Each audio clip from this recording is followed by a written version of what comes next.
My fellow Americans, tonight I am speaking to you because there is a growing humanitarian and security crisis at our southern border. Every day, Customs and Border Patrol agents encounter thousands of illegal immigrants trying to enter our country. We are out of space to hold them, and we have no way to promptly return them back home to their country. America proudly welcomes millions of lawful immigrants who enrich our society and contribute to our nation. But all Americans are hurt by uncontrolled illegal migration. It strains public resources and drives down jobs and wages. Among those hardest hit are African Americans and Hispanic Americans. Our southern border is a pipeline for vast quantities of illegal drugs, including meth, heroin, cocaine, and fentanyl. Every week, 300 of our citizens are killed by heroin alone, 90% of which floods across from our southern border. More Americans will die from drugs this year than were killed in the entire Vietnam War.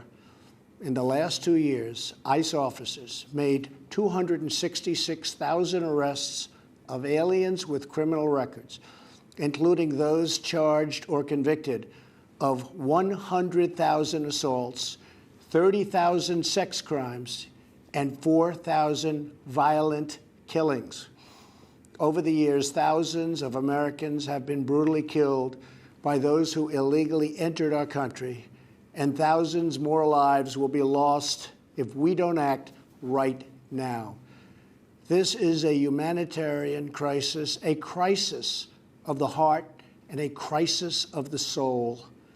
Last month, 20,000 migrant children were illegally brought into the United States, a dramatic increase. These children are used as human pawns by vicious coyotes and ruthless gangs. 1 in 3 women are sexually assaulted on the dangerous trek up through Mexico. Women or children are the biggest victims, by far, of our broken system. This is the tragic reality of illegal immigration on our southern border. This is the cycle of human suffering that I am determined to end. My administration has presented Congress with a detailed proposal to secure the border and stop the criminal gangs, drug smugglers, and human traffickers. It's a tremendous problem. Our proposal was developed by law enforcement professionals and border agents at the Department of Homeland Security. These are the resources they have requested to properly perform their mission and keep America safe, in fact, safer than ever before. The proposal from Homeland Security includes cutting-edge technology for detecting drugs, weapons, illegal contraband, and many other things. We have requested more agents, immigration judges, and bed space to process the sharp rise in unlawful migration fueled by our very strong economy. Our plan also contains an urgent request for humanitarian assistance and medical support. Furthermore, we have asked Congress to close border security loopholes so that illegal immigrant children can be safely and humanely returned back home. Finally, as part of an overall approach to border security, law enforcement professionals have requested $5.7 billion for a physical barrier. At the request of Democrats, it will be a steel barrier rather than a concrete wall. This barrier is absolutely critical to border security. It's also what our professionals at the border want and need. This is just common sense. The border wall would very quickly pay for itself.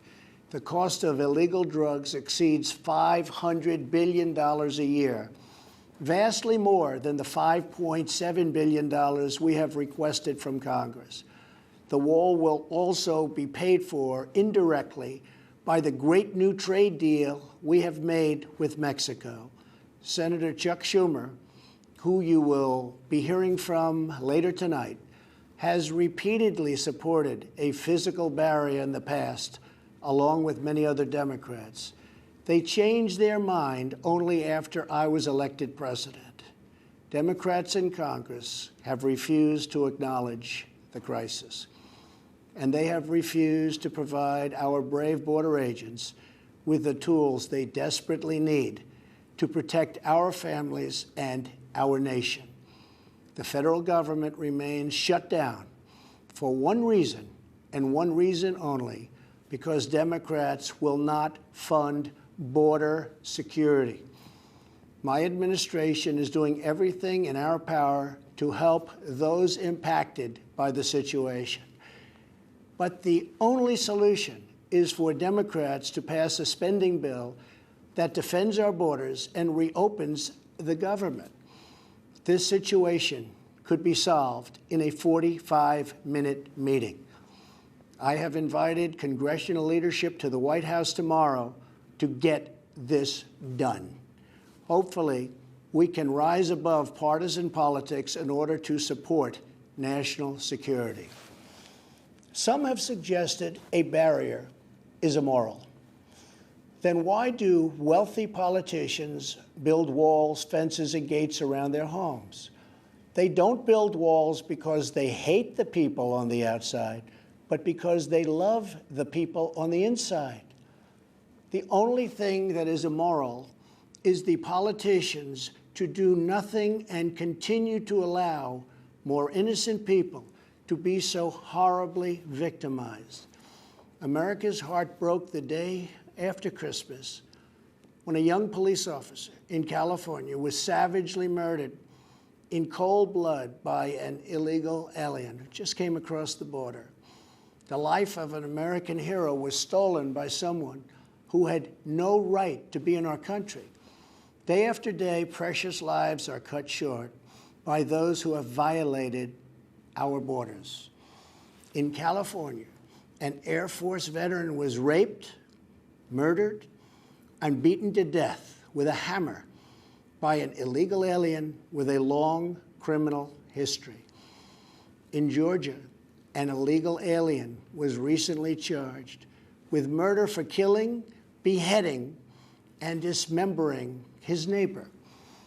In Maryland, MS-13 gang members who arrived in the United States as unaccompanied minors were arrested and charged last year after viciously stabbing and beating a 16-year-old girl. Over the last several years, I've met with dozens of families whose loved ones were stolen by illegal immigration. I've held the hands of the weeping mothers and embraced the grief-stricken fathers. So sad, so terrible. I will never forget the pain in their eyes, the tremble in their voices, and the sadness gripping their souls. How much more American blood must we shed before Congress does its job? To those who refuse to compromise in the name of border security, I would ask, imagine if it was your child, your husband, or your wife whose life was so cruelly shattered and totally broken. To every member of Congress, pass a bill that ends this crisis. To every citizen, call Congress and tell them to finally, after all of these decades, secure our border. This is a choice between right and wrong, justice and injustice. This is about whether we fulfill our sacred duty to the American citizens we serve. When I took the oath of office, I swore to protect our country, and that is what I will always do. So help me God. Thank you and good night.